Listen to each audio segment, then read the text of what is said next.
форуми килки сабз бори аввал аст ки дар шаҳри душанбе ба хотири иҷрои барномаи давлатии дарёфт ва рушди истеъдодҳо дар шаҳри душанбе барои солҳои 2021-2025 роҳандозӣ шуда, дар он наврасони эҷодкор иштирок карда метавонанд. Яъне ин тадбир дар ҳоле рӯйдаст гирифта шуд ки дар кишвари мо 4 сол боз миёни ҳама гуна табақаи ҷомеа новобаста аз сину сол узмуни ҷумҳуриявии фуруғи субҳи донои китоб аст идома дорад. ҳолдонҳо баргузории форуми килки сабзро барои дарёфти соҳибистеъдодон ва эҷодкорони наврас ҷиҳати иштирок дар ин озмуни ҷумҳуриявӣ василаи хуб арзёбӣ карда, иқдоми роҳбарияти мақомоти иҷроии ҳукумати давлатии шаҳри душанберо шоистаи таҳсин хонданд. Дар ифтитоҳи форуми мазкур муовини раиси шаҳри душанбе Дилбар Одилзода, роҳбарияти вазорати маориф ва адибону эҷодкорон иштирок карда иброз доштанд ки бо назардошти оне ки соли 2022 дар муассисаҳои соҳаи маорифи шаҳри душанбе соли мутолиаи китоб эълон гардидааст, баргузории форуми килки сабз аз манфиат холӣ набуда барои дарёфти чеҳраҳои нав ҷиҳати иштирок дар озмунҳои сатҳи ҷумҳуриявию байналмилалӣ мусоидат мекунад.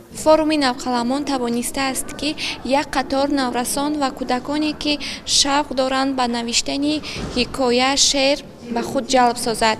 Дар ин раванд ман низ дар форуми килки сабз пешниҳод намудам як повест ва якчанд намунаҳои ҳикояҳои худро ки маҳз бо ин ҳикояҳо дар озмуни ҷумҳуриявии фуруғи субҳи донои китоб аст ғолибиятро ба даст овардам. Ба андешаи ман чунин чорабиниҳо метавонад ки барои сайқал бахшидани шавқи эҷодии ҳар як хонанда ба хусус наврасону ҷавонон мусоидат намояд. аз норасои ҷои нишаст дар толор маълум буд ки ихлосмандон барои иштирок дар чунин озмунҳо хеле зиёданд. аз ин лиҳоз гуфта мешавад ки солҳои баъдӣ низ ин тадбир бо шаклу шеваи тоза роҳандозӣ мегардад. маврид ба зикри хос аст ки форуми якуми навқаламон ва эҷодкорони навраси шаҳри душанбе 3 рӯз идома меёбад ва дар арафаи таҷлили рӯзи байналмилалии ҳифзи кӯдакон натиҷагирӣ гардида ғолибон қадрдонӣ мегарданд.